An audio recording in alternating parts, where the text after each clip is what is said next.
الكتاب السادس عشر دفتر سابو إجيغا برندن وأخيرا إساكتور دندن كو دفتر ساكتور دندن مسيب جلبة الجامع ما يوتين في فيجي موبو نيردي نيديجي إسلام نجيكوجي إسلام مؤيريجي إجيري جانتا قول إن الله مؤيريجي هاوتو نيردي كدوني كو دفتر ني يوتا كتيم الباب الأول دنبغال أرام نانغال الأدب نو يوتين في نيدي أنا وأشياء كون ديان داوني ساجي دون كدون تواتا بروي يون هنا ودي سيدا مسيب جلبة يافوتو أنا أبي هريرة جبتم أبا هريرة رضي الله تعالى عنه قال قال رسول الله صلى الله عليه وسلم حق المسلم حق يجلد على المسلم يدو جلد ستون كبيجي جيغو kala mo a jonni taali ɗi mo wuruɗuɗa kaduna a jonni taali mo ɗi ñanda dargal sa yii mo tun a dogaymo taale alaka yaha mi mana harayɗa duwamo a yoɓaymo ida laqitahu sa fotti e makko awalan fa sallim alay ko ya hewromo ɗum ko goo wa ida da'aka so noddima ɗamari feere notagol no fajibuhu notoɗamo jaaboɗamo yaha wa ida stansahaka so ɗaɓɓirima laaɓal reedu fi martandisi ma jombugol ma sodugol tereng ma waɗugol kala ko woni kon fansahaw laaɓanamo reedu wa ida atasa so iili famidallah o yetti allah o wi alhamdulillah fa sammituhu ilnitamo bimana inna yarhamukallah wa ida marida so nawni fa uduhu ndaramo wa ida mata so maayi fattabi ya ɗowta fure makko rawa muslim ɗiɗo jeego kala mo wuruduɗa iɗa duwamo ɗiɗo sa jonnitalmo ɗiɗo kala présenté kunkunduwaɗamo waɗande a runkimo waɗande ñande dargal a yoɓoye aray noon ka moƴƴimare woyte o hendo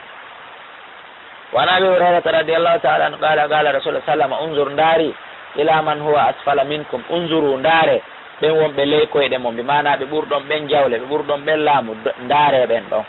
wala tanzuru wata ndaaru ila man huwa ɗum faade ɓe wontiri ɓe sengo dow mum si wona ɗum on shirkay si wona ɗum on dullay si wona ɗum on yedday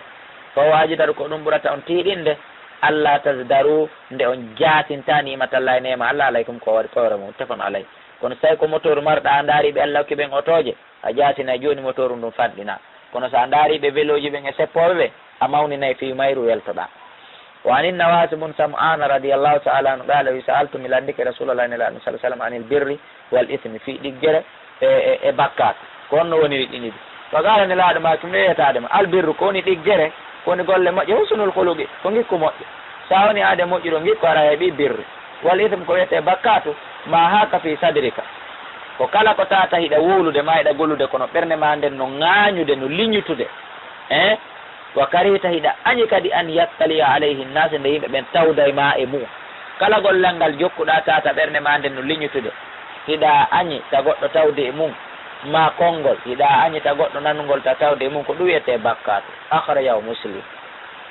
wa an ibne mas'ud radiallahu taala anu qala qala rasul sallam nelaɗo maki ida kuntum son laatike salasatun tato fala yatanaja ithnaini wota ɗiɗo pet suɓodir sondodira dunal akhari ko alda e o e par ce que aray ɓe suninimo ɓe miijinimo ɓe wembinimo waɗatake hatta tahtalitu binnas acci ha jillodiron e yimɓe ɓen sortodiron onon ɗiɗo yiidon ɗa noon hande kadi min ajli saabu anna dalika ɗum yusinuhu suninayi oyamo accuɗon ɗon muttafaqun alayhi wa lafsul muslim wa an ibne umar radiallahu taala anhuma qala wi qala rasulullah sallam nelaɗo allah mat la yuqimu rajulu rajula gorko ñiiɓinta gorko duwaka imminde gorko imminta gorko min majlisi immorde e jonde makko nde o jooɗi to majlisu firifti kanko ara o jooɗo ɗon ɗum waɗatake walakin kon tafassahu koyoɓe yaññu tawaɓe ɓen koyoɓe yaññu arɓe ɓen kadi heɓa ka jooɗo wa tawassau yañño tafassahu koyoɓe newoniran wa tawassau ɓe yañña ha ɓe fo ɓe heeƴa muttafaqun alayhi an ibne abbas radiallahu taala anhuma qala qala rasulullah sallam nelaɗo maake ida akala ahadukum si goɗɗo e moɗon ñaami ta aman ñaamete fala yamsa yadahu wata o suuɗo juuɗe makko ɗen hatta yalga ha o metta ɗe ha ɗe laaɓa aw yul'ika ha ma o mettina ɗe alegoy o mettana ɗe hoore makko ma o jonna goɗɗo mettana mo no selli ka goɗɗo mettana goɗɗo junngo misal ɗa wawa mettude junngo ɓeygu ma junngo moodi ma junngo ɓikku ma metta ha laaɓa ma jonna ɓikku ma koyo o mettane junngo ma ngo ittafaqun alayh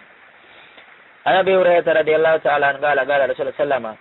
nelaɗo make li yusallimu sahir yo paykum hiwro alal kabiri hoore mawɓe paykum si mawɓe yo hiwroɓe wal maru feƴƴowo kadi alal qaidi yo hiwro jooɗiɗo wal qalilu seeɗaɓe kadi sino feƴƴude alal kasiri e dow panɗe ɗuuɗuɓe yoɓe hiwroɓe muttafanal kono noon kadi contraire ɓe wiɗen ɓe yo hiwre kamɓe men kadi si ɓe tawi ɓeeɗa yoɓe hiwro wa fi riwayati Muslim warrakibu waɗɗiɗo kadi men yo hiwro alal mashi e dow seppowo. wan Ali radiyallahu ta'ala anhu qala wi qala rasul sallallahu alaihi wasallam mati yujisi'u hino yona anal jama'a ga e jama ida marrusi ɓe feƴƴiri woɓɓe go an yusallima ɗum no goto pat e maɓɓe hiwroto ara yonani hedditiɓe wa yujisi'u hino yonana kadi anil jama'ata jama an yarudda aɗum no goto pet e maɓɓe hiwritoto si ɓe hiwrama rawahu Ahmadu al-Bayhaqi. en sappo ma nogay ma en ɗiɗo e rewdi e woɓɓe goto pet innani en ɓe assalamu aleykum ara yoni ara en fof en hiwrike ma goto pet hiwrike en jama woɓɓe hiwrike en goto pe emen wi wa aleykum salam ara ɗon kadi en fof en hiwrike ara yoni na be yo goto kala hiwro yo be goto kala hiwrike. wan Abi Hurayrata radiyallahu ta'ala anhu qala qala rasulullah sallallahu la tabda'u al-yahuda wa tan fuɗɗano al-yahuda ɓen wala nasara wona annasara ɓen bisalami hiwrango son fotte maɓɓe nayon hiwroɓe ha ɓe hiwro on taw haɗo ɓe hiwrade wa ida laqitumum son fotte maɓɓe fi tariqin ka lawol foti ko seppugol foti ko oto fadu tarruhum ko yon ɓiƴirɓe ila jagui ka ɓuuri kanirde ɗon e lawol ngol ka ɓuuri ɓittorde ɗon lawol ngol ka loope ɗen e duude ndiyam ɗa woniri ɗon e bulle ɗen e ñoogue ɗen ko ɗum ɓiƴirtonɓe akhrajahu Muslim. wano yettama makko anna nabiya no annabajo alah sallah sallam qala e maki ida atasa ahadukum si goɗɗo mum iili fale qul yo wi alhamdulillah watta iili ɗon boy si iili ko wiyata ko alhamdulillahi rabbil alamin on tawaka o andi biɗi a metta fi alhamdulillahi tun on tigui wiyata si on tigui wi ɗum waya qul lahu yo wi amma akuhu musidɗo makko wonɗo takko makko ɗon o yarhamukallahu yo Allah yurmima fa in qala lahu si oya kadi wiyanimo kanko iilu ɗo yarhamukallahu falyaqul lahu kankadi yo jaabito oya toujours yahdikumullahu yo Allah on fewnu wa yuslihu balakum o moƴƴina fiyaka mo haray ko ni iluɗo on e ilnutuɗo on ko ɗi konngudi ɗo ɓe duwa jaabondirde akhrajahu al-Bukhari. kono si goɗɗo jooɗike takko men iili wi alhamdulillah haray fus en wiyatamo woɓɓe go kadi inna si goɗɗo iili nde wotere ko yawimo yarhamukallah so iili ɗimmum ko yawimo shafakallah no ɓe mara dalili e ɗum. wano ƴettama makko qala wi qala rasulullah sallam nelaɗo maki la yashribanna ahadukum ta goɗɗo e mon yarude ka e man no dari mo yaray ko yo jooɗo akhrajahu Muslim. wandi ko fi nediji wonɗen ɗo e gikkuji moƴƴi. wano ƴettama makko qala rasulullah sallam nelaɗo Allah maki idan ta'ala ahadukum si tawi woni goɗɗo e moɗon wattoto paɗe muɗum ɗen falyabda bil yamin yo fuɗɗor koyngal ñamal ngal wa ida naza'a so yuppay paɗe makko ɗen falyada bi shimal yo fuɗɗor manal ngal waltakunil yumna fiyo koyngal ñamal ngal laato awwaluhuma tun'al kangal adiɗe wattede wa akhiruhuma ko kangal kadi sakkitiɗe e tunza'u yuppede kadi muttafaqun alayhi akhrajahu Muslim ila qawlihi bishimal faade e kundude nanan ko wa akhraja o yaltini Bagiyatu Malik wa Tirmidhi wa Abu Dawud. Hadise te wulure e temeɗɗe nayi e capanɗe joyi ila deftere nde fuɗɗa wano qala rasulullah sallam la yamshi ahadukum ta goɗɗo moɗon yaaru fina alil wahidin paɗal gotal o andi ko ɗum tawruɗe mawɓe men ɓe hino maka goɗɗo wattata ko paɗal gotal kono kamɓe ɓe watta yeeso ɗon ɓenne mo wattike paɗal gotal nene makko maaya ma bam makko maaya c'est à dire ko ɓe wattiri ɗum ɗon yeeso ɗon ko ɓaasi ɓe innima taw goɗɗo duwa ka wattade paɗal gotal a jaɓata kono noon sa anndi sa waɗi nde hunde ɗo nene ma maaya hannde kadi a waccira fi wata nene ma maayo ko ɗum watta si ɓe waɗay ɗum ɓe nama waɗi hunde kaari heɓata jawdi mama waɗi hunde kan ɓe anniyoraki ɓe eɓɓira ɓe eɓɓana fi waɗugol shirku bal ko fino yimɓe ɓen holira ha joni noon woɓɓe go watti ɗum shirku aray ko eɓen faamu moƴƴa haray wal yun'iluhuma ko yo wattoɗe jami'an ɗe ɗiɗi kala awli yahlahuma ma o yuppade jami'an ɗe ɗiɗi kala muttafaqun alayh kono goɗɗo wattata ko paɗal gotal ta ko koyɗe ɗiɗi o mari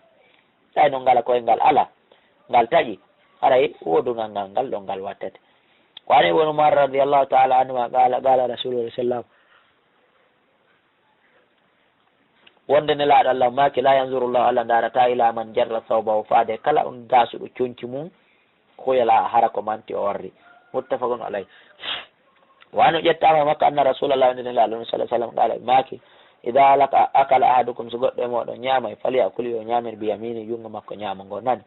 wa ida shariba so yara falyashribu yo yari kadi biyamini jungo makko ñaamo ngo fa inna shaytana ande no iblisa yakulu no ñaamira bisimali jungo makko nono ngon wa yashrabu bisimali o yarira jungo makko nono ngon akhrajahu Muslim ko imam Muslim ko filli hadis o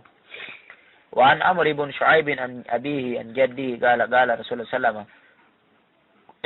كل نيام واشرب يارو والبس برنو وتصدق إت صدقة kono ɗiɗo tati kala ɗiɗo nayi kala ñamugo e yargol e ɓornagol soda cunki ɓorno e hokkitirgol fi gayri sarafin ko alda e feƴƴintingol na ya fantin wona ya buufu wona ya punsu wala mahilatin wona wondude e manti kadi e bungo aray ɗum ɗon duwaka akhraja abu dawuda wa ahmaduhu wa allaqahu wengi hadisu al-bukhari mo ɓorni keɗo base mbama ko wingi 800 000 1 million si tawi woni na manti o warri manan kum makko kum hino ɓuri ɗum aray o natale ko wiyete comme manti kono noon si tawi woni